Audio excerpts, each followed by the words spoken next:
Kami sampaikan kepada kaum pria, jangan sampai syariat poligami, selagi syariat poligami itu ada di dalam syariat, tentu adalah untuk kemuliaan.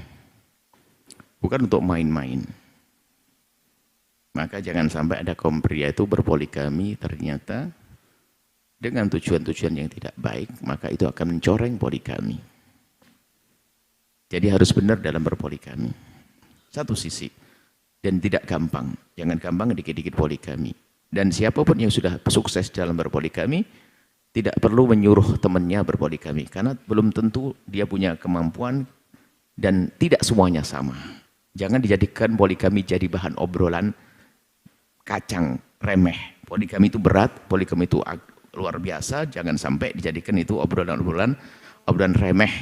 Dikit-dikit poligami ini mobil 2, istri 1.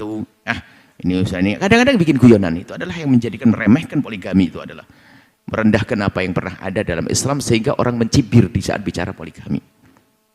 Kemudian bagi kaum wanita, baik, memang kewajiban bagi suami adalah adil. Cuman ingat wahai wanita, sebetulnya semakin dalam cintamu, harapanmu itu kadang menjadi merasa terdolimi. Bukan karena terdolimi kadang.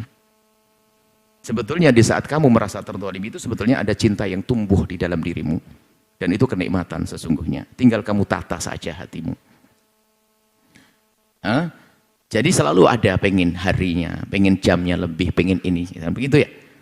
Akan tapi ketahuilah bahwa kuncinya bukan Anda menuntut keadilan kepada suami. Karena keadilan suami yang bicara adalah syariat, bukan Anda. Tapi Anda perlu menata bahasanya sederhana kuncinya. Terimalah apa yang diberikan oleh suami dan nikmati, itu akan menjadikan hatimu lega. Adapun makna tidak adil sendiri kadang belum tentu tidak adil. Belum tentu tidak adil. Hanya kadang sebagian wanita, dan Anda pun tidak berusaha musuhan dengan madu. Sebab ada orang yang namanya tasyabbuh, apa istilah hadis Nabi itu, pura-pura untuk memanasi. Kadang-kadang cerita gini, kemarin aku dibelikin ini. Padahal hanya memanas-manasin saja. Di antara madu dengan madu kadang-kadang, ya begitu kadang-kadang, Masya Allah kemarin aku diajak ke sini belikin. Padahal enggak juga. Nah, karena memang ada di antara madu dengan madu ini, kalau memang tidak selalu mendekatkan diri kepada Allah, juga menjadi persaingan-persaingan yang tidak sehat. Kita sabuk bimala, apa istilahnya, dia merasa, dia ngaku-ngaku diberi, padahal dia enggak diberi. Tujuannya apa? Biar manas-manasin dong. Dek, kamu kemarin dibeli apa sama abang? Enggak ada kok, Kak. Enggak.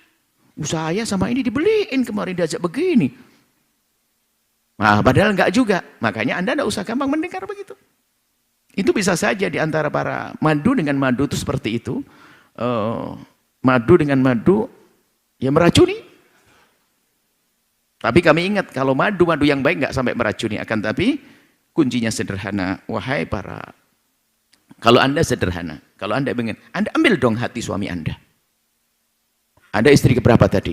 Tidak tahu. Anda ambil istri, ambil hati suami Anda. Oh, sangat mudah. Caranya apa?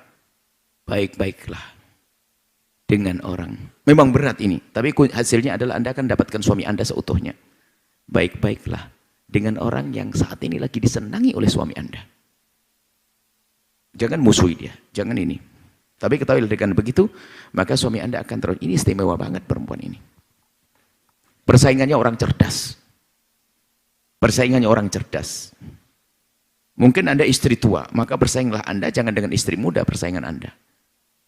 Anda siapa nama Anda? Azizah, Latifah, atau siapa Anda? Misalnya, Anda bersainglah dengan Azizah yang dulu. Kalau Latifah, nama Anda siapa? Ini sekitar contoh saja. Bersainglah Anda dengan diri Anda, bukan dengan orang lain.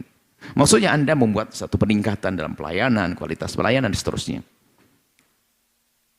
Pun Anda sudah mengambil langkah untuk itu. Tidak perlu berkeluh kesah, tinggal bagaimana menata hati. Kalau ternyata menemukan suami tidak adil, sebelum itu adalah nasib. Seperti halnya ada seorang, sudah suaminya satu, suka nempeleng, itu ada begitu tuh. Tinggal bagaimana menata hati, agar bisa masuk surga. Jangan sampai kesalahan suami menjadikan sebab istri juga masuk neraka. Nah, kemudian juga kembali kepada komitmen awal di saat Anda mau dinikahi juga. Sebab kadang, mohon maaf, seorang laki-laki berani menikahi seorang wanita karena juga wanita itu sendiri. Misalnya itu, Sebenarnya laki-laki itu nggak terlalu amat pengen menikah dengan dia. Cuman wanita itu karena mungkin berharap ngomong abang nggak usah bersama saya, nggak apa-apa, yang penting saya dinikahi saja. Akhirnya laki-laki yang semula tidak berani menjadi berani. Baru dinikahi seminggu nuntut, abang nggak adil. Nah, ini kan nggak benar. Jadi tolonglah semua harus ada kejujuran. Jadi semua dua belah pihak ya. Yang suaminya satu, istrinya jaga dia baik-baik. Ya, yang suaminya terlanjur sudah menikah lagi, bagaimana tetap indah di dunia itu adalah sesaat. Kita harus perlu perjuangan bagaimana tetap indah. Dan bagi para suami, tolonglah jangan jadikan poligami itu mainan ya, guyonan. Dan istri pun juga jangan dikit ngancam, awas lo ya, dikit-dikit awas ya, jangan poligami. Akhirnya enggak pikiran jadi mikir poligami. Ngapain sih setiap hari saya dimarahi poligami? Biasa saja.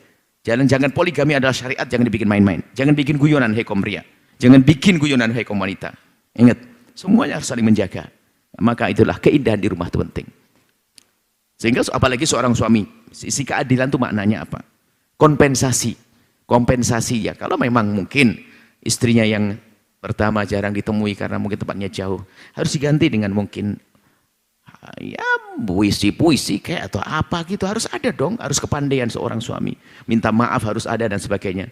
Intinya jangan berbuat zalim dari dua belah pihak. Nah, kemudian setelah itu apa? Kunci dari semuanya, bebas daripada kezaliman, memaafkan. Pun itu suamimu kan, wahai ibu, apakah kamu pengen suami masuk neraka? Ibu yang bertanya, apakah mau suami masuk neraka? Enggak, ya sudah maafkan kalau tidak adil. Yang penting Anda sudah dicukupi nafkah dan sebagainya. Selesai. Itu saja, tolong jangan sampai orang merendahkan poligami gara-gara beberapa perilaku sebagian orang. Dan memang ada sebagian orang yang poligami itu nggak ada sebab, nggak ada apa-apa. Cenderungnya kepada yang kedua dok sampai yang pertama ditinggalkan. Nggak ada sebab. Cuman kadang ada sebab. Yang pertama itu memang yang namanya, nah ini yang istri-istri, yang pertama itu kerjaannya marah dok. Yang pertama. Maka sebagai seorang suami harus hebat dong. Marahnya karena apa? Marahnya marah cinta kok itu. Jangan ditanggapi dengan emosi juga. Cuman kadang-kadang suami ini sudah nikah lagi begitu, istri pertama marah, tambah dimarahi lagi. Berarti Anda belum berani nikah lagi ini. Arti apa? Jadi kasus istri pertama marah, itu arah emosi cintanya. Tinggal Anda minta maaf, lemah lembut dan sebagainya. Kompensasi apa kira-kira? Akan begitu ya, wajar kalau dia marah. Karena selama ini mungkin hidup bersamanya, hidup ini. Cuman ya, istri jangan marah-marah terus dong. Kenapa? Anda sudah semakin marah, terus makin tambah. Yang tua tambah tua lagi, yang cemberut tambah cemberut lagi, yang ini tambah ini, maka dia nggak cerdas. Kalau pakai marah itu, kamu yang memaklumi marah itu adalah karena ada emosi cintanya. Tapi seharusnya dia kalau cerdas nggak harus begitu. Marahnya ditahan dan sebagainya. Dalam diskusi, ya abang gini. Tapi setelah itu apa? Harus pandai merayu suaminya. Ambil hati suamimu. Bersainglah engkau dengan engkau. Bersama dengan engkau yang dulu. Jadi harus lebih bagus. Jangan malah cemberut, emosian, marah-marah, datang mau nyapa, nggak masakin nasi, dan sebagainya. Nggak balas WA. Waduh tambah. Malas pulang kalau gitu tambah gitu suaminya. Suaminya sudah bisik-bisik sama iblis, sudah nggak karu-karuan tapi akhirnya berantakan. Semoga Allah menjaga semua. Tolong wahai para suami jangan main-main urusan poligami. Para istri juga jangan anti sampai itu naudzubillah, nanti malah diuji Allah dengan hal-hal yang tidak baik. Semoga ini bisa bermanfaat. Baik-baik semuanya insyaallah. Indah semuanya. Wallahu a'lam bishawab. Syukran jazilan Buya atas jawabannya. Baik. Setelah Anda menyaksikan video ini, jangan lupa berselawat kepada baginda Nabi Muhammad sallallahu alaihi wa alihi wa sahbihi wasallam.